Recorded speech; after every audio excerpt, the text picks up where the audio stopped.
Salut les passionnés, ravi de vous retrouver, c'est la passe D de TV, petite vidéo YouTube aujourd'hui, juste pour revenir sur deux faits d'actualité. J'ai reçu énormément de questions sur les réseaux et en message privé, donc on va en parler. D'abord, le report de la finale de la Ligue des Champions, les vraies raisons de tout ça, on l'explique, et puis les fiascos des communiqués, des explications gouvernementales, on en parle dans un instant avec un agent que vous connaissez bien sur la chaîne, et puis on parlera bien sûr des NCG. La DNCG qui a avancé tous les rendez-vous des clubs professionnels. Pourquoi, comment, que se passe-t-il autour de Marseille? Certains, pareil, paniquent pour rien du tout. On en parle dans un instant, mais d'abord, tout de suite, ce report de Ligue des Champions, Liverpool-Real Madrid, ça continue de faire parler, ce fiasco des annonces, des communiqués, de la part de la Fédération Française de Foot, de la part du gouvernement, bien sûr. On va tout mettre au clair avec l'agent d'image que vous connaissez bien sur la chaîne, Yann Oran, bien sûr, qui travaille dans les coulisses du foot, avec des joueurs, avec des pays, avec des entités, des marques, etc. Salut Yann, comment ça va? Tout va bien? Salut Thibaut, ça va et toi? Ouais, ça va super, excellent. Alors on va parler justement de cette finale, ce report, ce fiasco, ce problème aussi d'image pour la France. Certains font croire que la France a encore mal géré un événement, qu'on ne sait pas tenir les foules, etc. Bon, la France a quand même organisé quasiment tous les ans des événements mondiaux hors normes. On va tempérer un petit peu les chaleurs de certains.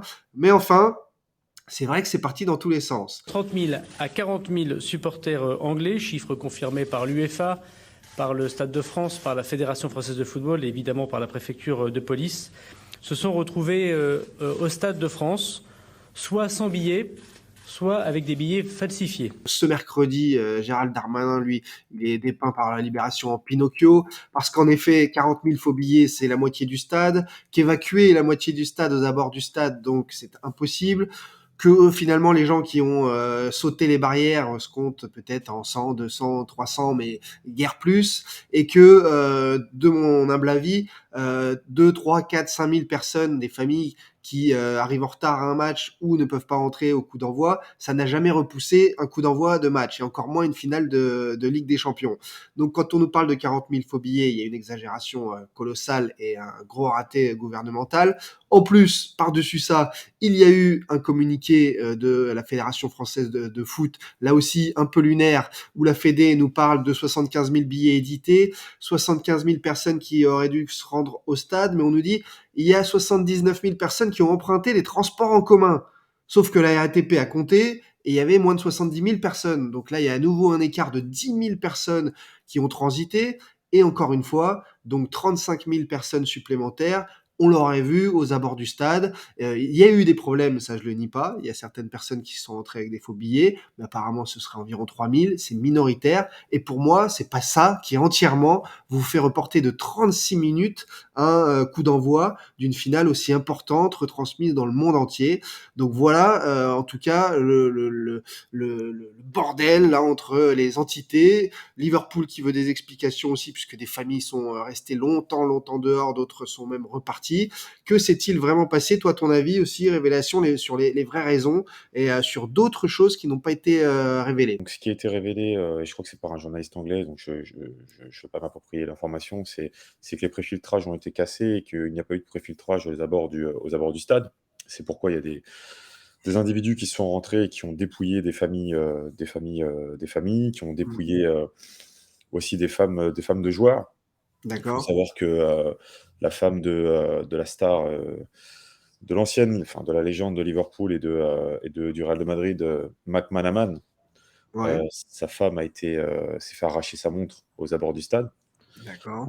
Donc Donc, alors que normalement, c'est vrai que les abords du stade, alors c'est une zone gérée par l'UEFA, faut le rappeler, c'est pas la fédération, là, c'est l'UEFA qui gère le match, mais les abords du stade, normalement, on rentre qu'avec un billet.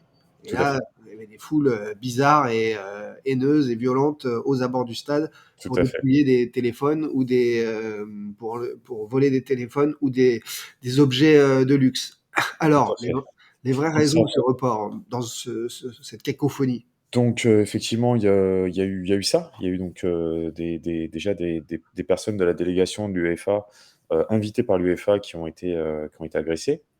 La deuxième raison, c'est que, l'UEFA a délégué, la gestion de toute sa logistique au niveau des transports à 3 entreprises. 3 entreprises qui font partie du carré d'or et des leaders du transport de limousine sur Paris. Donc, vous n'aurez aucun mal à les connaître, pour ceux qui sont du milieu.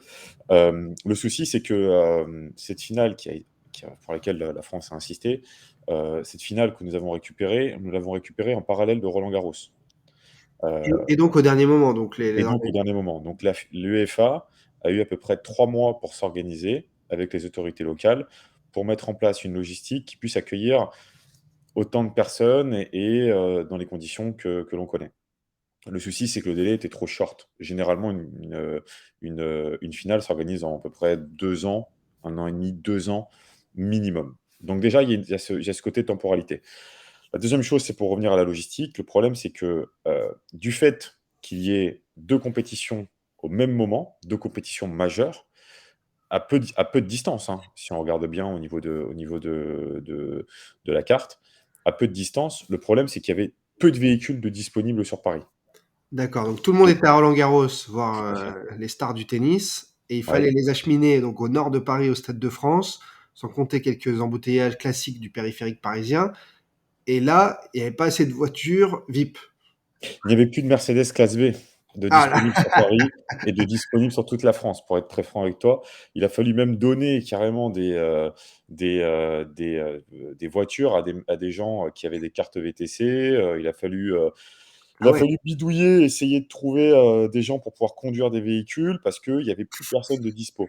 Mais là, Alors quand on parle de VIP, on parle de délégation, il y avait donc délégation qatarie, saoudienne, marocaine, espagnole, roi du Maroc et cetera. on C'était parle du roi vraiment du Maroc, on parle du roi d'Espagne, on parle de joueurs de d'accord. football légendaires, on parle de Kaka, Figo, on parle de Roberto Carlos, on parle de Zidane, on parle de alors pour être très succinct, parce que je prends un peu de temps, c'est vrai que donc au final, du fait qu'il y ait, Roland-Garros en parallèle, qu'il y ait une forte demande au niveau de Uber, qu'il y ait une forte demande au niveau des flux par rapport aux délégations qui arrivent de partout, aéroportuaire, train. Donc, le souci, c'est que l'UEFA a vu très tardivement que toutes les délégations arrivaient en retard.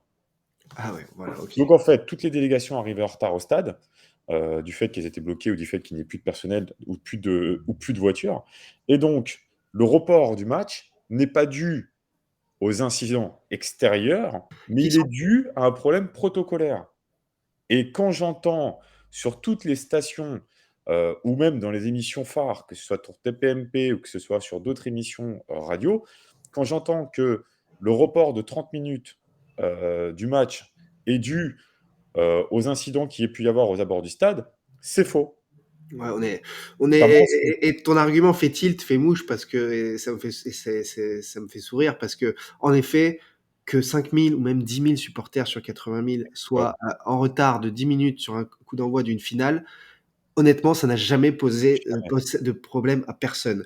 non. Un attentat, c'est autre chose. Là, on parle de violence, de vol, de faux billets. Ça arrive tellement malheureusement souvent sur les grands événements, sur les concerts, tout le temps, que c'était assez improbable en effet, et je comprenais pas non plus, et tu nous amènes des réponses. Mais en effet, que les tribunes VIP ne soient pas totalement garnies de gens VIP très importants, et surtout dignes du statut d'homme d'État, Mmh. forcément, là, ça pose problème et on comprend un petit peu mieux, du coup, la situation.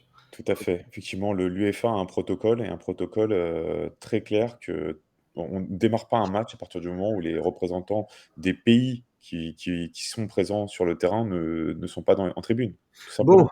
bah voilà, ce serait une bonne leçon en tout cas d'organisation globale, de Ouais, difficulté à organiser ces événements mondiaux en urgence aussi, faut bien le montrer, c'est pour ça que ça prend souvent des années comme tu l'as dit. Merci en tout cas d'être venu nous donner ces précisions parce que cette zizanie depuis quelques jours, elle rime à rien quand même, même médiatiquement, c'est encore une fois, on n'a rien d'autre à se mettre sous la dent que ça. Ça va, il faut réparer les dommages. Oui, il y a des gens qui ont été lésés, mais c'est surtout encore une fois un problème d'organisation et de protocole et un petit peu de sécurité, mais pas totalement, pas totalement. Voilà. tout à fait. Bon, bah parfait. Merci Yann d'être passé Passe nous une bonne voir. journée Thibaut. On vient discuter avec nous quand tu veux. Au Avec plaisir. top. Yann Oran, voilà pour ces explications sur l'étrange finale, report de la finale la Ligue des Champions. Mais tout de suite, juste pour finir la vidéo, puisque j'ai reçu énormément de messages dans mes messages privés, justement sur les réseaux, j'ai essayé de commencer de répondre, mais j'ai vu que c'était trop, donc cette réponse en vidéo, elle est globale.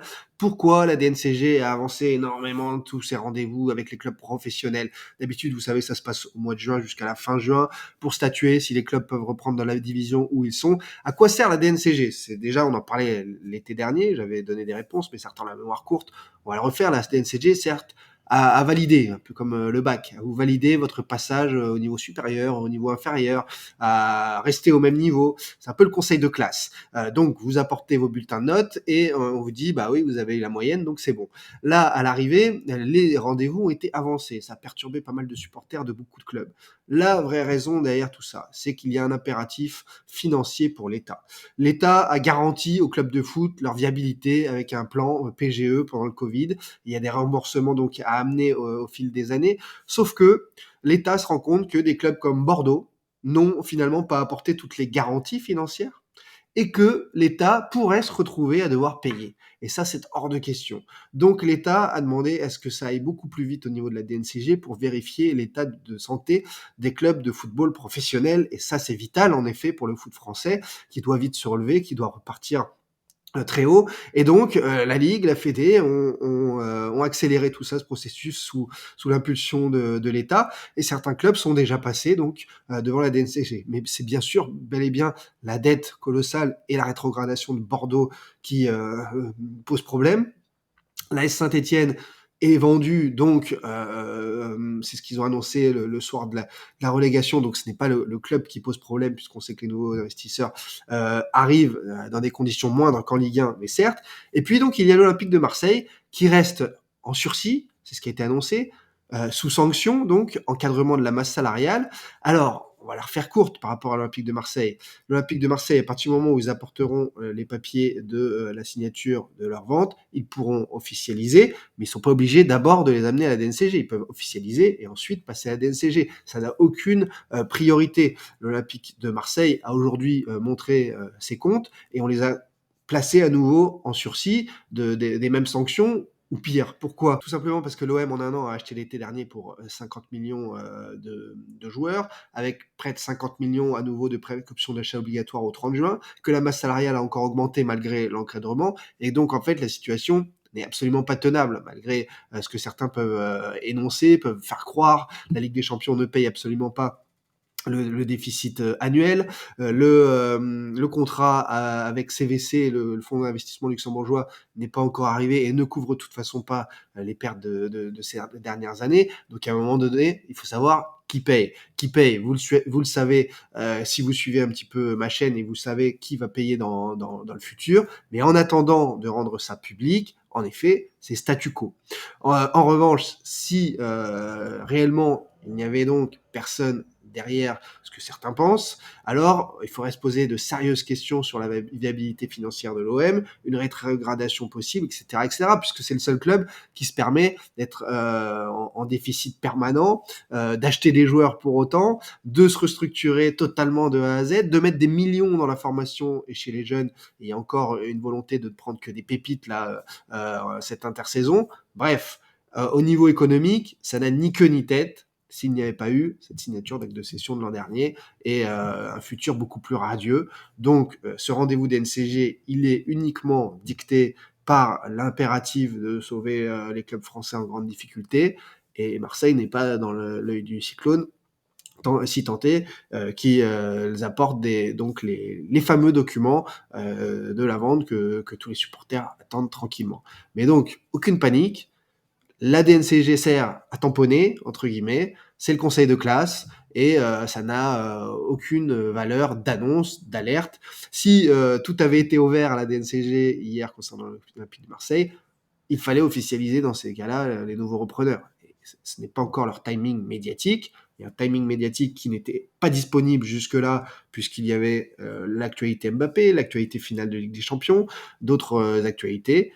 On va rentrer dans une ère possible médiatiquement où il y a de la place pour ce type d'annonce. On l'a vu aujourd'hui avec l'AC Milan revendu à Redbird, un fonds américain. Et voilà, ce sont les choses qui se passent tranquillement Et je pense qu'il y a beaucoup de supporters marseillais qui devraient rester patients, tranquilles et sourire avec ce qui va arriver. Voilà les amis, on se retrouve dès jeudi et vendredi pour des nouveaux Dash Twitch. On reprend les Dash Twitch, les discussions d'interaction avec vous. C'est toujours plus passionnant que ces simples vidéos. Merci pour ceux qui partagent, qui likent, qui commentent comme d'habitude, qui donnent de la force à cette chaîne YouTube, mais aussi qui sub sur Twitch ou qui vont sur TikTok. On est un peu partout et on est ensemble. Merci mes passionnés. On se retrouve dès demain midi. C'est parti.